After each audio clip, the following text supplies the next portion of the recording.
Happy Monday, everybody. Happy National Championship Day. It's me and your boy, Chance Cooper, who is boots on the ground at Indiana University, or is going to be boots on the ground at Indiana University here soon for the National Championship. Obviously, being played down in Miami, Hard Rock Stadium, the home of the Miami Dolphins, the Miami Hurricanes, and the Miami Grand Prix coming to you in May later on this year with the new cars. I'm so stoked for that race. It's going to be too expensive for me to go, but that's okay. But we got to break down the games that did happen.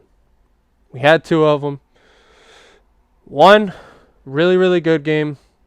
The other one, holy snooze fest. I stopped watching after probably the second quarter. I was hammered. Yeah, I was also at a bar watching this game. I didn't get hammered. The lady definitely got hammered, but that's for her to do. I had to drive. Anyway, let's talk Miami overcoming Ole Miss. That was a hell of a game. Hell of a game that honestly, for me, Chance, it didn't feel like it should have been that close of a game.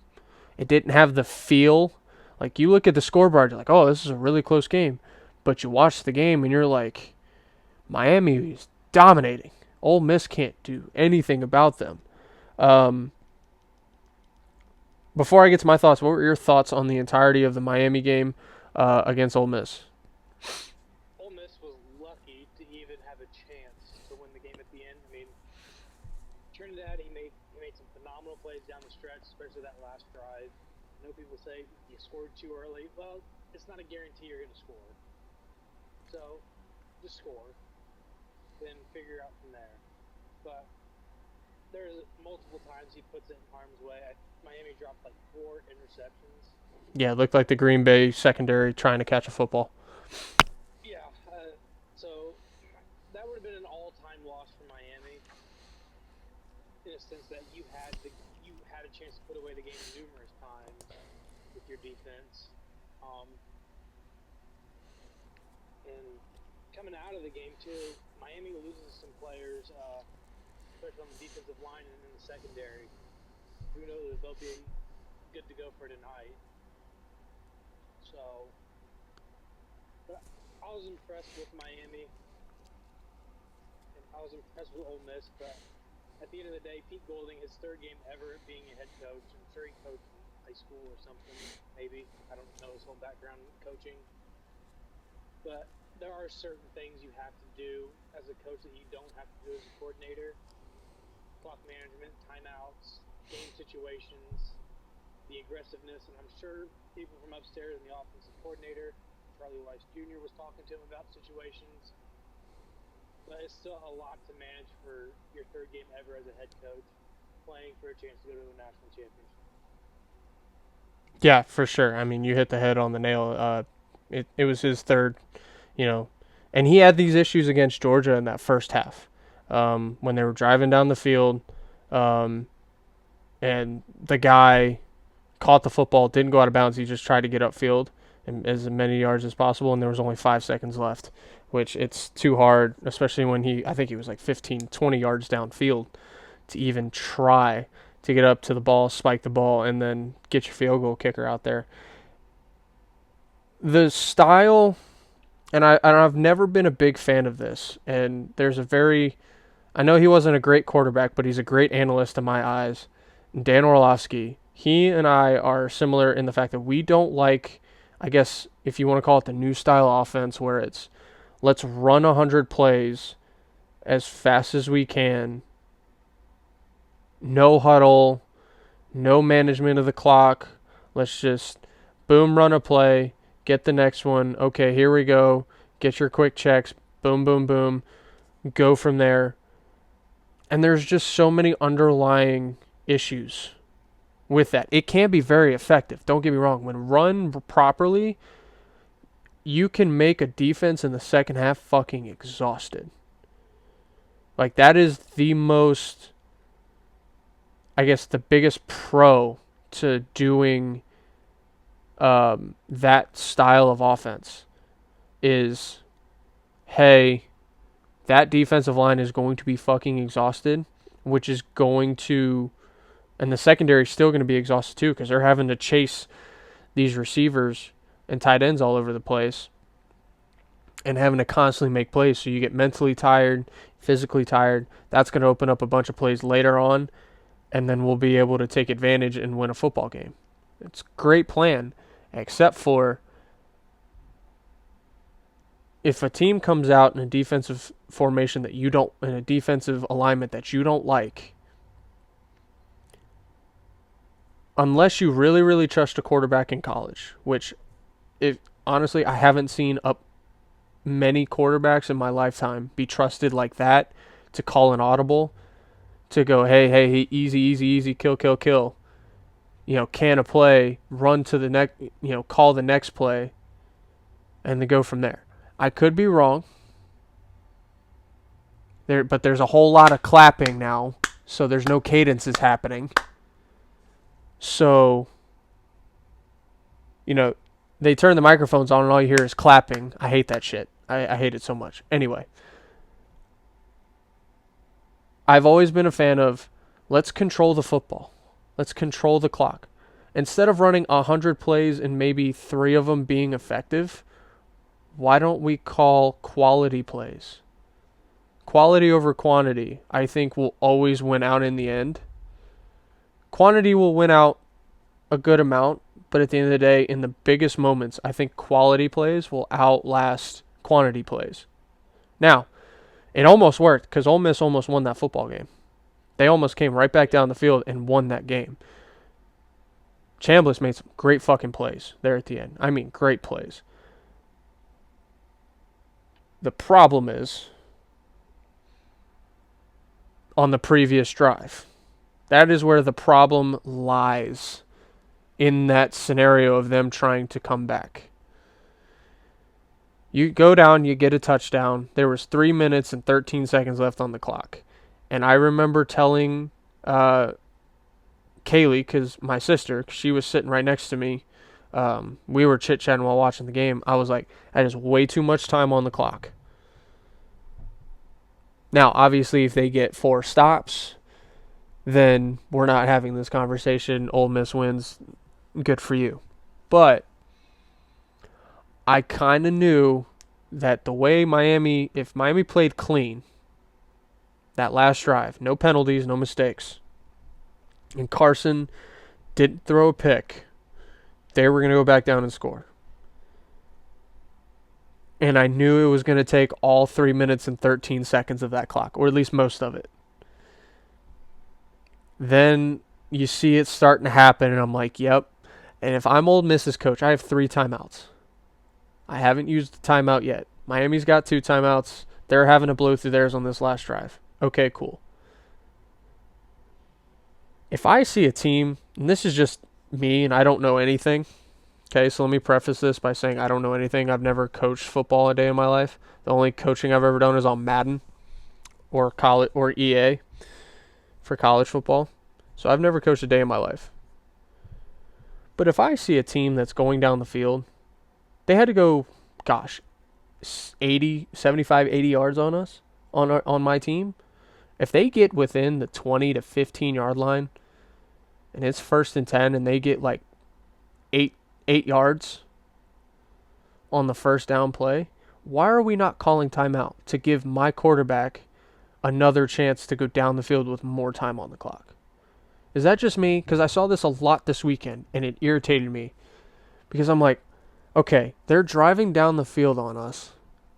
We're not really doing a great job at stopping them. I have 3 timeouts. If I at least use 2 of these timeouts, I could probably save 30 seconds. That is an extra 30 seconds to give my quarterback, who just went down and scored the previous drive, a chance to go right back down the field and either tie the game or win the game. Like, am I crazy for thinking? And we're going to talk about this with Carolina. With the Carolina game. We already talked about this with the Carolina game. But it just, for me, it's like, man, wouldn't you burn at least 2 of those timeouts? Because what Chance, you said it earlier, Trinidad went right down the field on that last drive. Right down the field. What if you gave your quarterback 20, 25 more seconds on the clock by calling 1 or 2 timeouts when you're on the defensive side of the football?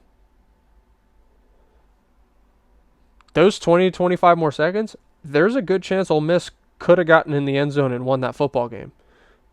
Just the way Chambliss was throwing it, the way they were going down the field, the coverage for Miami looked a little bit soft going down because they just were trying not to prevent a big play.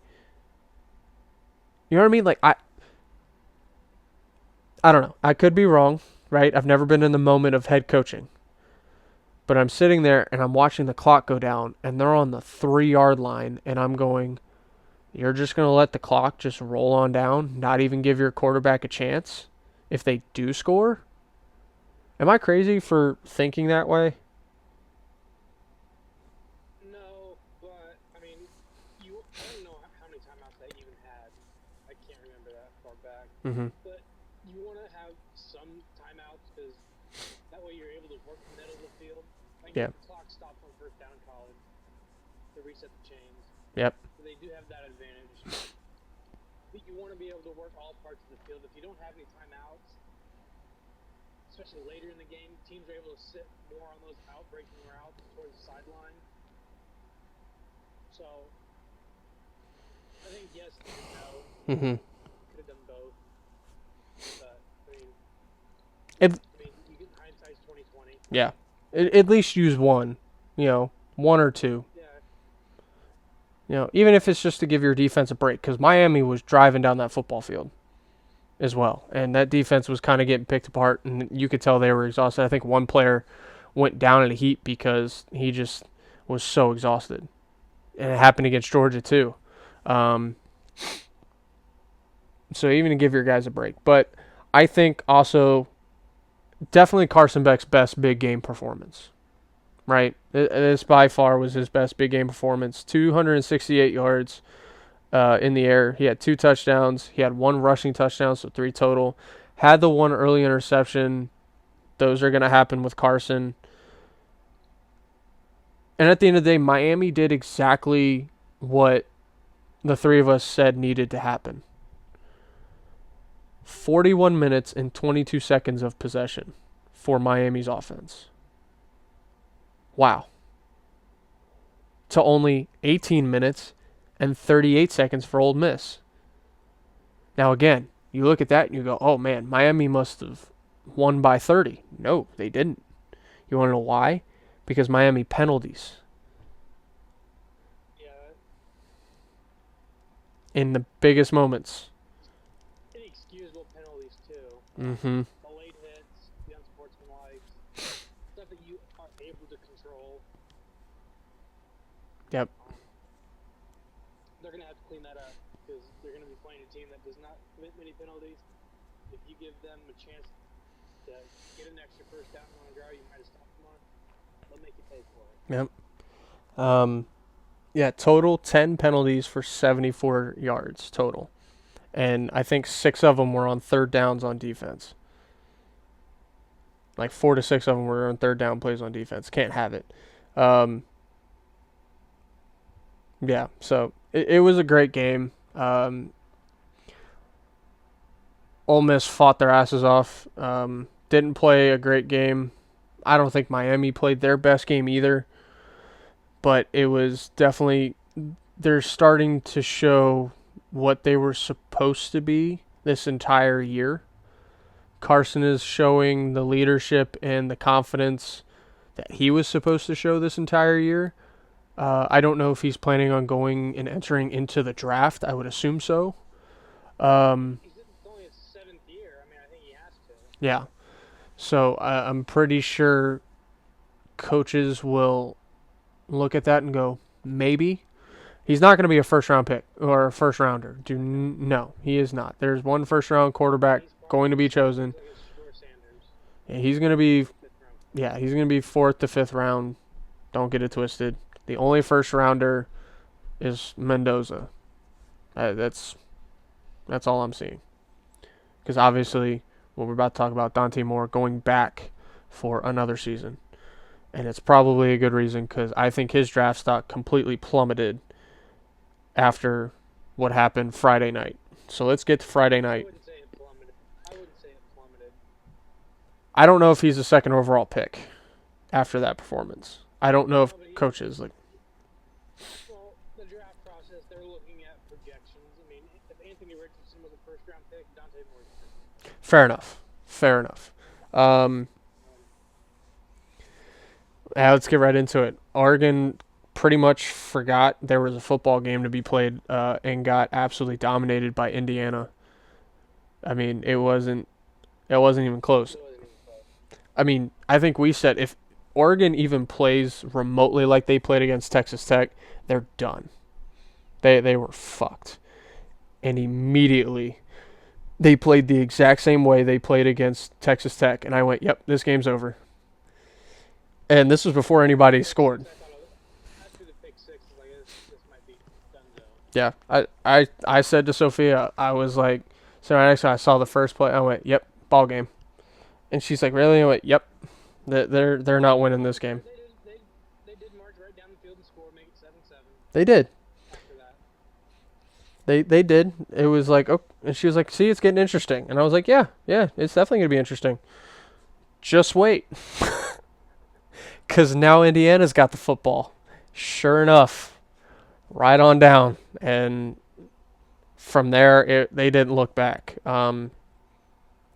What a game for that defense. I know Mendoza played phenomenally well. I don't think he needed to play as well as he did. That defense was just stifling the entire night.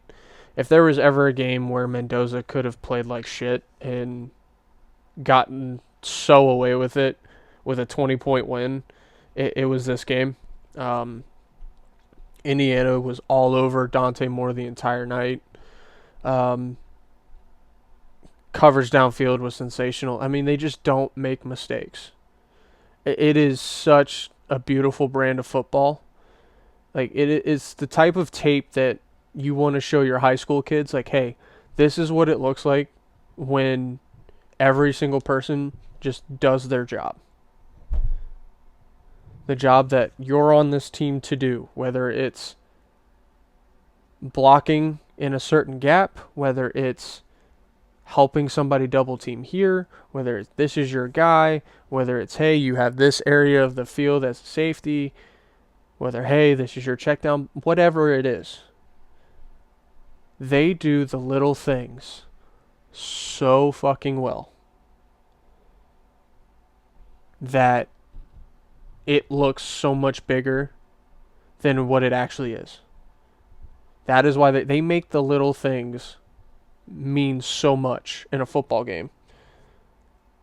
And it's why they're so successful. I mean, they're the best coached team in college football. Not even a question. That is not even a question. Teams are 1-7 with the bye in the playoff. Well, the one team to win is the best coached team. No, not really. It wasn't shocking at all. If there was ever a team that was going to break the seal of that little tradition of the bye teams not making it through, it was that one. It was 100% that one. You will not outcoach this team. I don't think you're going to be able to outplay this team.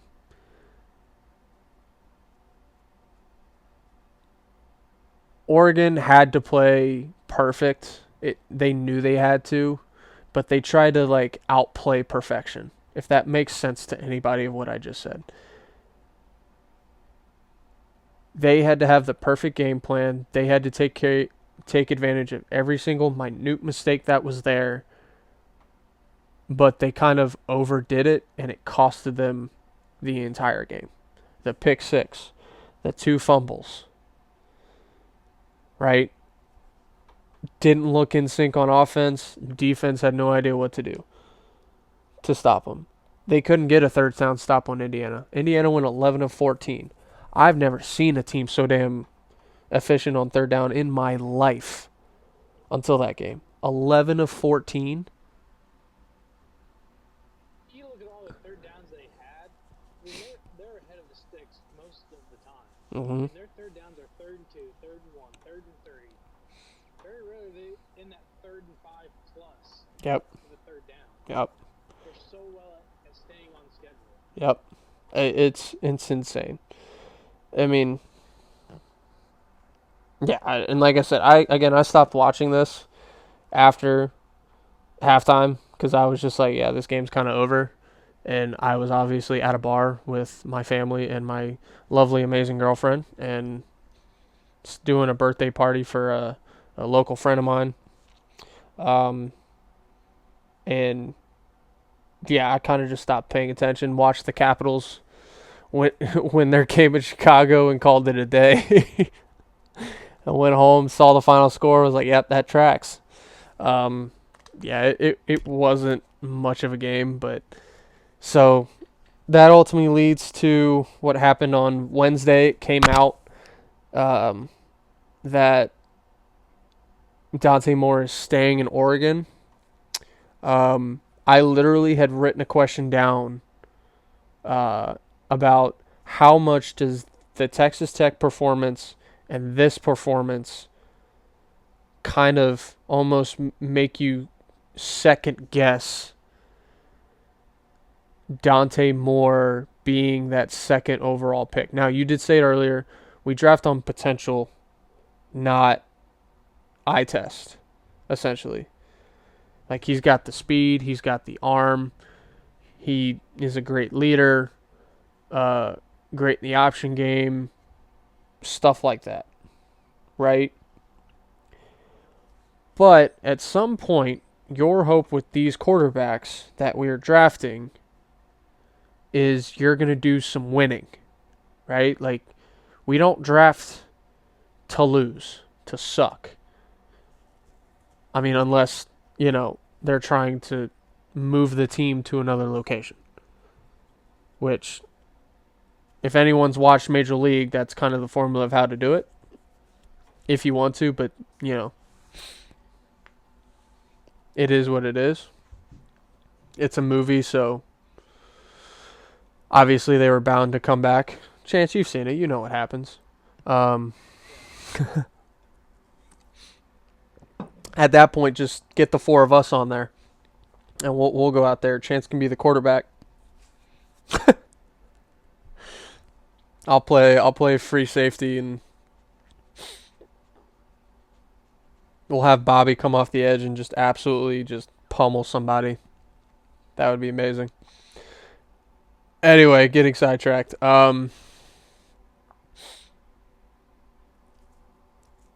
If you're a GM scout, the big game pressure, you know where you're wanting to go. And in a big game, I get it was against Indiana, but in a big game, you could tell the entire team no-showed for the most part. And it all starts with your quarterback. Would this give you questions about Dante Moore if you were that second pick? Or would this be it was more of the team he had around him, we can get him to be a big game performer. When it's time, he's going to be good for us. What is your thoughts if you're put in the GM shoes here?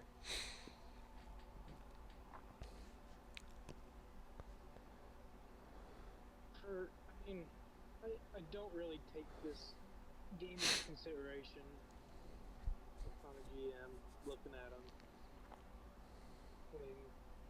I think you look at his full body of work. He hasn't had many starts. He's only 20 years old. Mm-hmm. So there's not a lot of body of work to go on. So that's when you go with the intangibles and the projection of what you think this kid could be with the right development.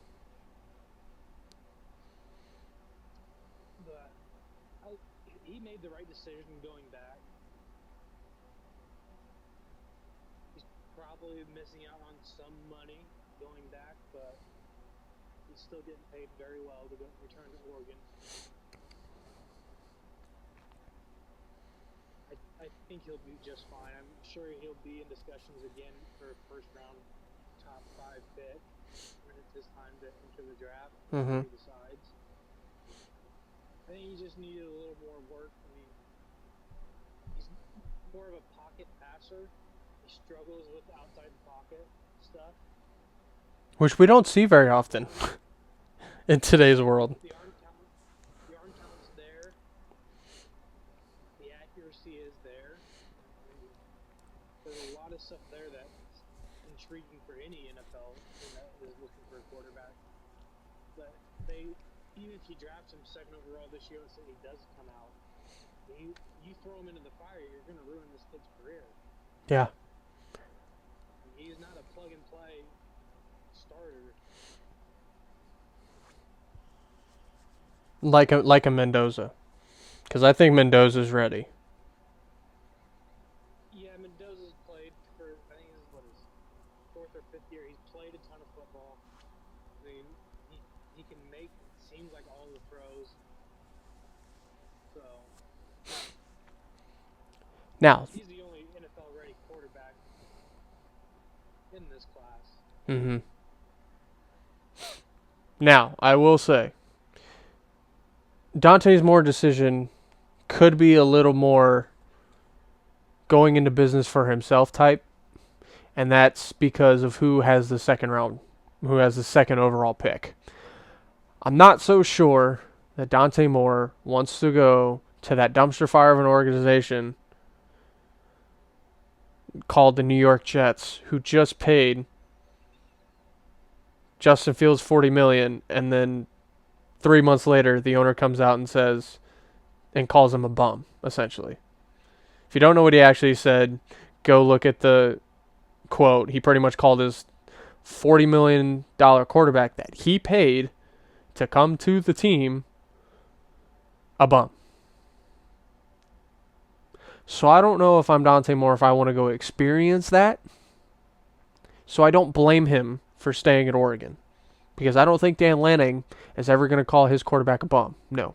That will never happen. Dan Lanning loves Dante, and I think is absolutely stoked to have Dante back in the fold. Yeah, I noticed that too. So. I think he was expecting Dante Moore to come out, I'm assuming. Why would you transfer there to go be the backup? Mm-hmm. Unless he thinks he can beat him out? I don't know. Yeah, that's an interesting situation, which is why you got to let certain things play out. Like, okay, now is the time for you to start transferring because there is only 2 teams left playing, so everyone's season is pretty much done. Is done. There's 2 teams left, right? Obviously, both are leaving after this year. Or both quarterbacks. So if you're a quarterback in the transfer portal who thinks you can go play at these 2 schools, now would be a good time. Because these are only 2 schools. They do. Indiana has their quarterback for next year. Don't know what Miami's situation is. They've pumped out 2 quarterbacks back-to-back seasons. Carson Beck had a pretty great year. He's not going to be in the top 4 rounds, I don't believe. I could be wrong. There's always surprises, but I definitely don't think he's going to be a first round guy, if that makes sense for anybody. But let's get to game tonight, Chance. Obviously, after this, you will be en route to Bloomington, Indiana, Hoosier country, to watch the national championship. Now, I know what everyone's thinking. This is obviously Miami's field. This is where they play. This could be a huge home field advantage. I don't know about that. Because if y'all were watching the game on Friday, Indiana took that fucking place over. Now, I will say to that, Oregon is a lot further away from Atlanta, Georgia than Bloomington, Indiana. Okay? It's like on the other side of the fucking country. All right? So, Straight shot down for Indiana. yeah. So, Straight down. for those who are like, oh man, there's a lot of Indiana fans there. Yeah, because Oregon's a pretty fucking far travel. Okay? So, I don't blame Oregon fans for not showing out like they did. Okay? It's not where I'm at with this. But what I am saying is Indiana travels really, really well. And I would not be surprised if it was closer to a 50-50 than like a 70-30 or a 75-25. This is going to be maybe a 60-40 at most for Miami. Now, I could be wrong, and Bella Danger bought the entire stadium, and no, if you're not a Miami fan, you're not allowed to be in there. We don't know. She's got the money. Maybe Irving and Ray Lewis chipped in on that deal too. I don't know. That could be a thing tonight. Who knows? We're going to find out tonight when we turn the game on. But don't be surprised if there's a good chunk of Indiana fans at this football game. Now, weather, not going to be an issue unless it's raining. It is Florida. It does rain a lot. Who knows? But again, this is Florida. This is not Bloomington, Indiana in January. This is Miami, Florida in January. It's cool, right? It's got that weather because they're close to the water. But it's not Bloomington, Indiana cold. Because if I'm looking right now at what it's supposed to be tonight, if we look at Miami, if I can get it up on my weather app here, Miami, Florida here. I can just tell you what it is in Indiana right now because I'm 40 minutes from Bloomington. Same weather here as the same weather there. Yeah. Yeah, and Monday night in Miami is going to be 70 degrees. At game time, I don't know. It's probably going to be close to 60 something. So, not cool conditions. Not too hot, not too cold. That is, I think, going to play a big contributor into this game. Because if Miami had to go to Indiana, I don't know how well they would do in those conditions. If that makes sense to anybody out there. I don't think this is the Miami Dolphins, but this is still a Miami team. Catch my drift here. Going to Indiana in January is a very difficult thing to do and play outdoors. Let me tell you, I played in Ohio for 4 years in college baseball. It's fucking brutal in the early months of the year, okay? Miami's a lot nicer. The other thing to look at is the spread. We're not a big gambling show, although I think the four of us do dabble in some bets. IU is favored by over a touchdown. It's currently at 9. It might have dropped to 8.5. But going into tonight, they're a 9-point favorite. They are a 2-possession favorite in this game. That has not changed from when it came out after the game was over between Indiana and Oregon to now. Now it's kind of fluctuated between 10.5 to 8.5, but it has essentially been 2-possession games.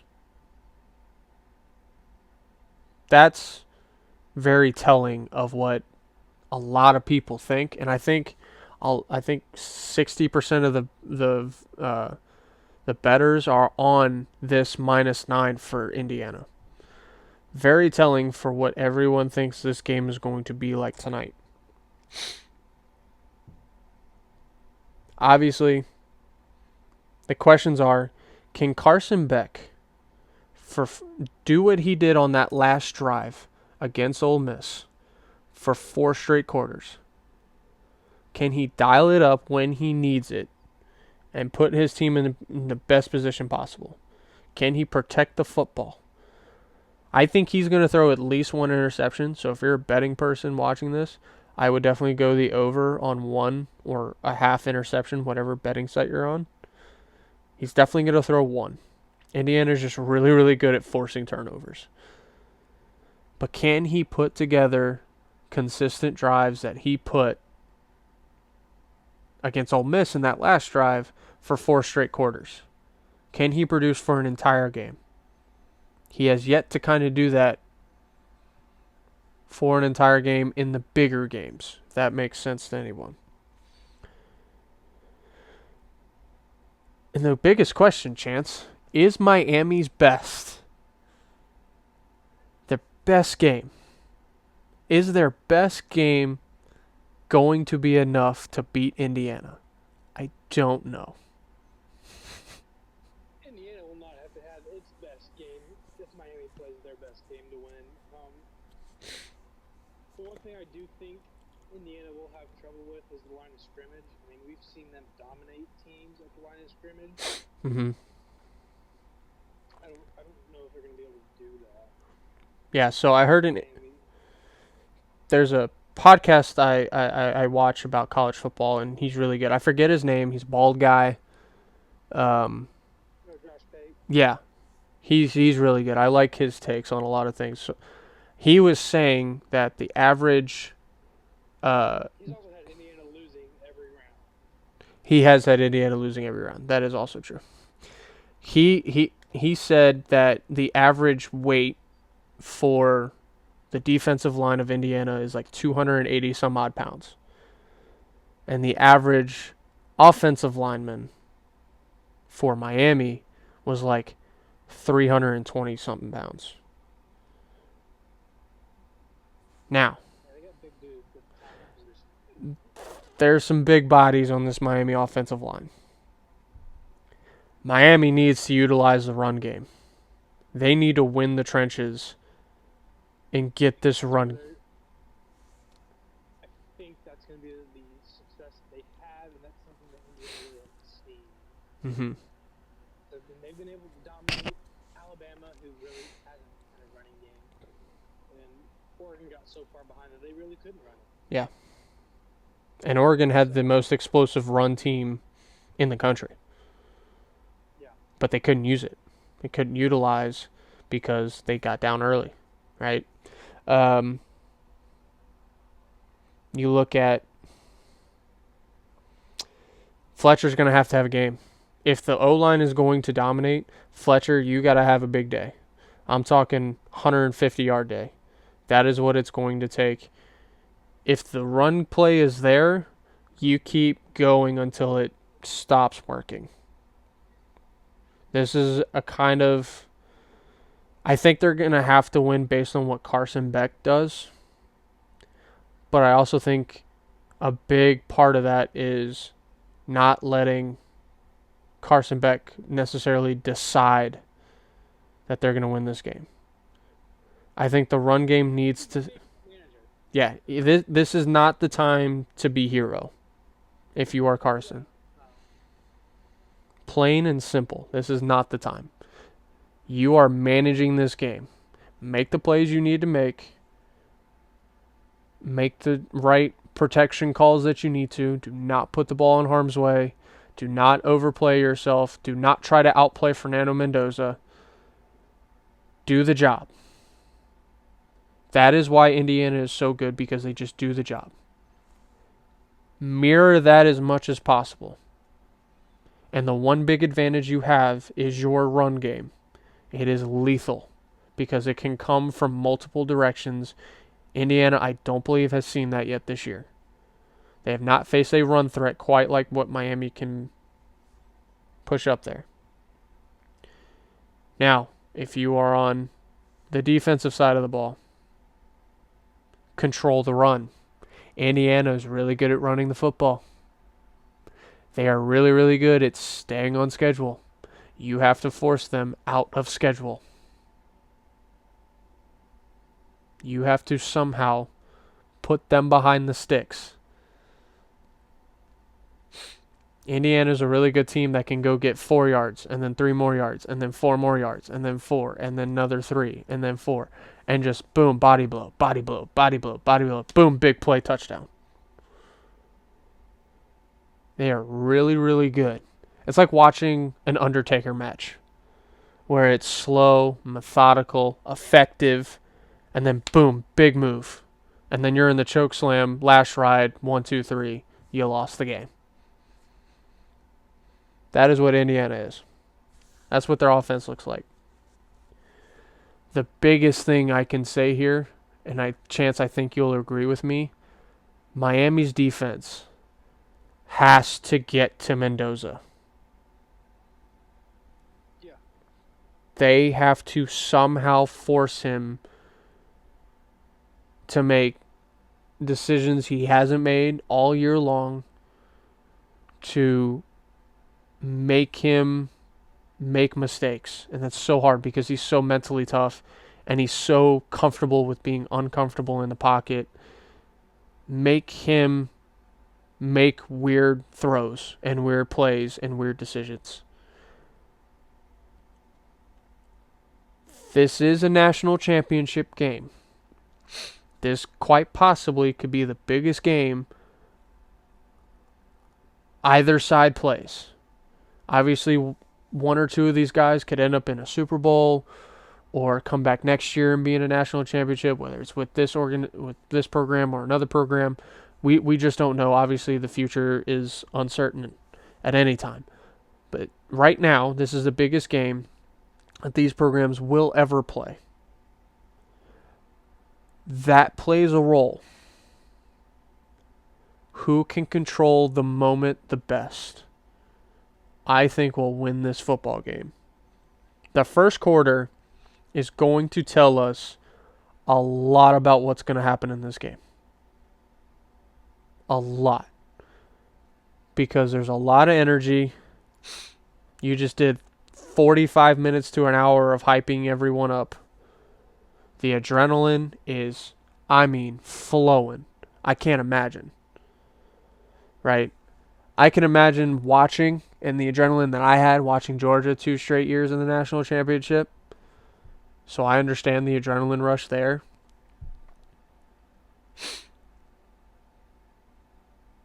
But who's going to embrace the moment of being in a national championship more, I think will win the game. What are your thoughts on this game? I know I just kind of rambled there. What are your thoughts on this game?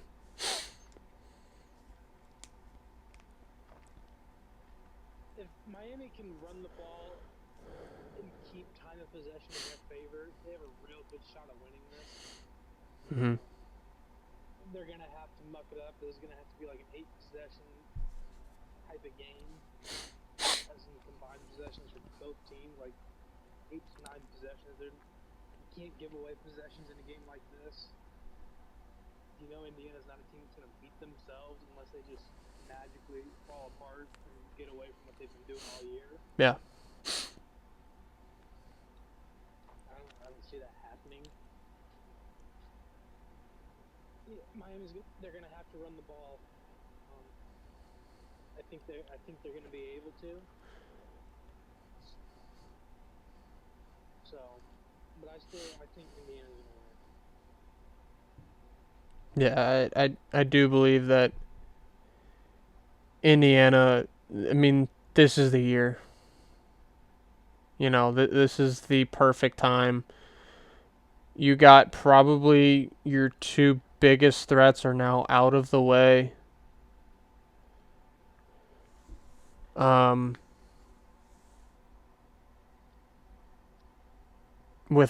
You took out one, you beat one in the Big Ten championship to kind of set up the number 1 seed thing. Obviously, before they lost to Miami, you could be sitting here potentially playing them. And obviously, Georgia lost their game to Ole Miss. So you got pretty much, I think, we can honestly say, Chance, their two biggest threats out of the way before they even had to play them. Not saying that they would have won, but I think the 3 best teams going into this playoff, hi Max, hi buddy, was Indiana, Georgia, Ohio State. I think we all kind of agreed on that. And I think we all kind of agreed that Ohio State, based on what we saw in the Big Ten championship, if they could just clean up a few things, kicker hitting the kicks, and all that kind of stuff, I think they were a big threat. And I think we also thought Georgia was an equally big threat with the defense and how they were just able to out physical you and get to the quarterback. Just couldn't get it done at the end of the day. It is what it is. But I mean, this is prime right here for them. You know, and I'm not sitting here saying Miami doesn't have a chance. They're here. You are in the national championship. No one can take that away from you. I don't care what anyone was saying. You have proved everybody wrong. When I said all the pressure was on you when they finally put you in over Notre Dame, which, I mean, obviously rightfully deserved it because of the head-to-head and stuff like that, but it was like, okay, you got your wish. Now can you produce? I think, Chance, they've produced. They have shown they've shown why they belonged. They showed why they deserve to be in over Notre Dame. Not saying Notre Dame couldn't have done anything.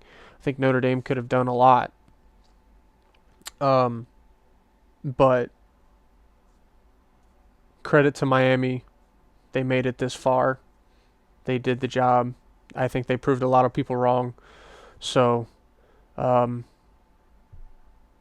good on them, honestly. Good on them.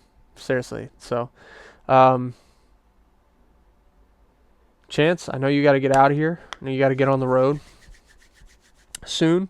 So, I think that's going to wrap up our college talk unless you got anything else you want to say, talk about. If I'm not alive Tuesday, it's because Bloomington burned down because Indiana won the national championship. Yeah, they might go full Philadelphia Eagles on that one. But, alrighty. Yeah. If you haven't already, go watch our previous videos. If you like what you saw, maybe come on our Twitch channel and or my Twitch channel. I'm working on our Twitch channel for the show.